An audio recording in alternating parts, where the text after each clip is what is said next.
What fixes are mandatory after a home inspection? Let's get that answered and more. Let's dive in right now. The short answer is none. The seller really doesn't have to fix anything, and maybe it's as-is condition.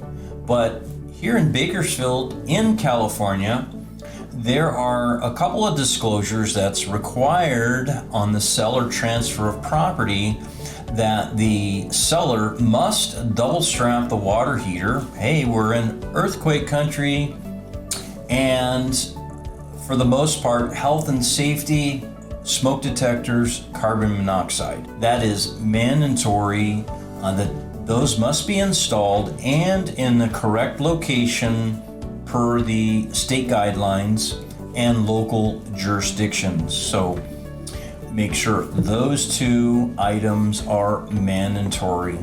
Here are the smoke detectors. Some of them are smoke and carbon.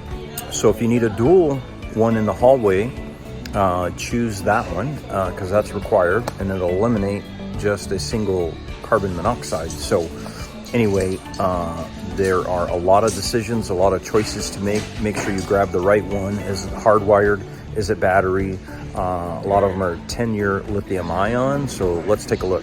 So maybe the seller doesn't want to do it. Maybe the seller doesn't want to install the water heater straps or the smoke detector, carbon monoxide. Then, it's not time to back out of the house just because of that. Just get an estimate and have an installer go over there and install the water heater straps before close. Make sure that the smoke detector, carbon monoxide, because that is going to be a lender required repair.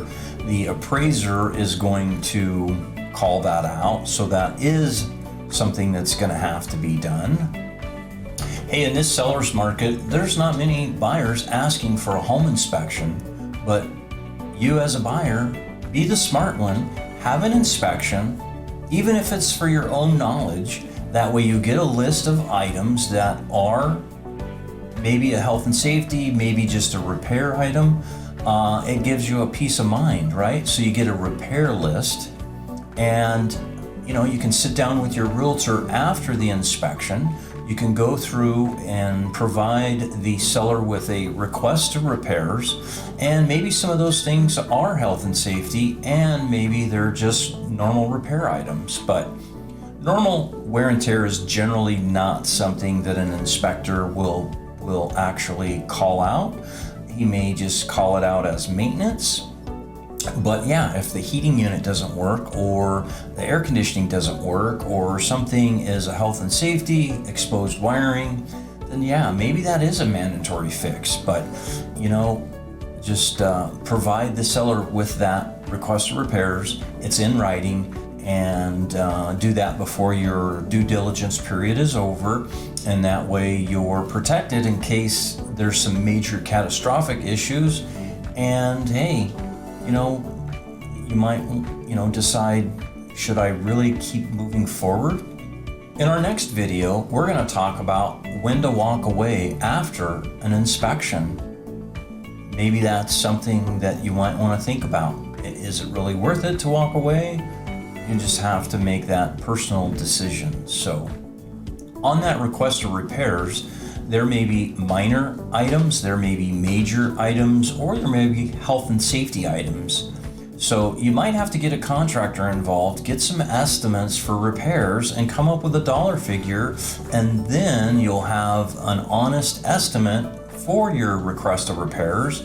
Maybe the seller's going to give you a credit, or maybe you want to ask them to repair it before they close escrow. Either way, make sure you have a professional do the repairs. If the seller's going to do the repairs, make sure you get a re-inspection done, right? So, are you selling a home in as-is condition? Are you worried about how much money you're going to lose when selling a home in as-is condition? Click my next video and we're going to dive in on those answers next.